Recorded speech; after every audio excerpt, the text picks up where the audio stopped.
presentation until about a week ago when Ron emailed me telling me that John must have already told me that I actually did have to make a presentation.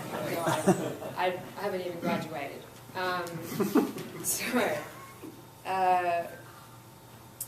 Every manager I've ever had could have been better, and that made me really want to fix management.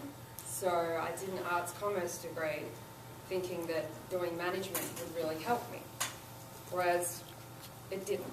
So I'll start with this, which really stuck out from Peter Block, which was the quality of feeling alive comes when we act on our values and find a way to bring our models or strategies to make a better organisation. And that there is pretty much what I want to do. I want to help John bring value pricing into Australia mainstream. I think one place that really has to start is the education system, because there's fundamental flaws when you go through a 5-year degree and you learn PLOC, which is planning, leading, organising and controlling, which is based around efficiency, which I know Ron hates. You learn HR, which is recruitment, so you go through personality testing, interview techniques and different ways to select the right person for the right job. And when you actually go through them, they're all a load of crap, because the amount of personality testing I had to do without even getting a call back, and some of my friends are getting further on in the jobs, was just ridiculous, because I was way more qualified from a better university and more interested in management than they were altogether. We were also learning systems, so performance appraisals. That was really fun. I was really looking forward to my first one of them. We also learned the history of management, so wow. Sorry, I'm burning the paper. Oh. We did scientific management. We learned a little bit about Peter Drucker. So I knew what a knowledge worker was and the basic concept, but they didn't actually teach you how that might be relevant. I also did economics and sort of disagreed without really understanding why I did until I took behavioural economics, which is entirely based around why economics isn't real.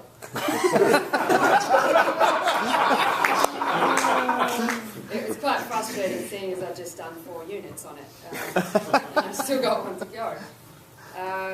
Yeah, so behavioural economics is where I really started to think about how that's going to affect management. And really, like, drafting essays for 5 years was easy enough, because you always went on what you were knowing and what you were taught.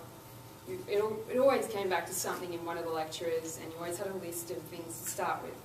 So after walking out of Sydney Airport with Ron and John, I found out what timesheets and the billable hour, and like I learned from Jay as well, like, people just don't get it, and I went to law firms and I learned they don't get it.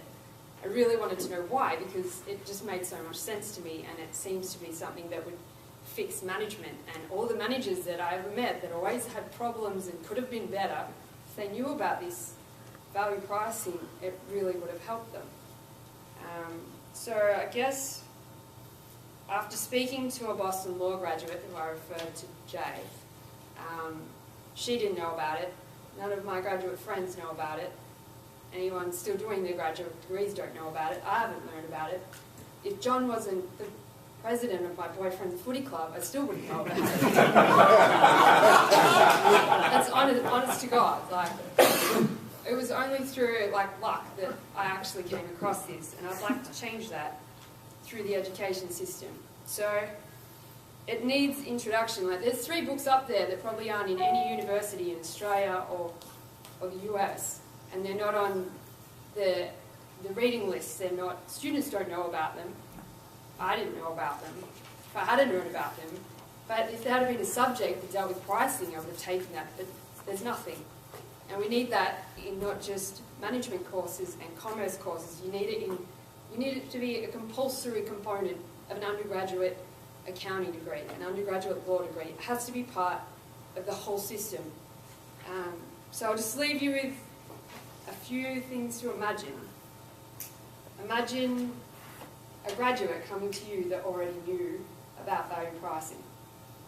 Imagine being able to apply for a job and talk about value pricing in your interview without people going, Imagine a personality test, or not having to do one because you actually know who you are, and you know that your boss is actually going to acknowledge who you are based on how you interview, not a little chart with dots that take 45 minutes and make you late for work every day. Imagine those 3 books in the library or on a compulsory reading list. Imagine an exam question that asks you to compare time to value-based pricing. Imagine an essay that you have to write on it, so you actually have to research it. So yeah, I'd like to write one on it one day.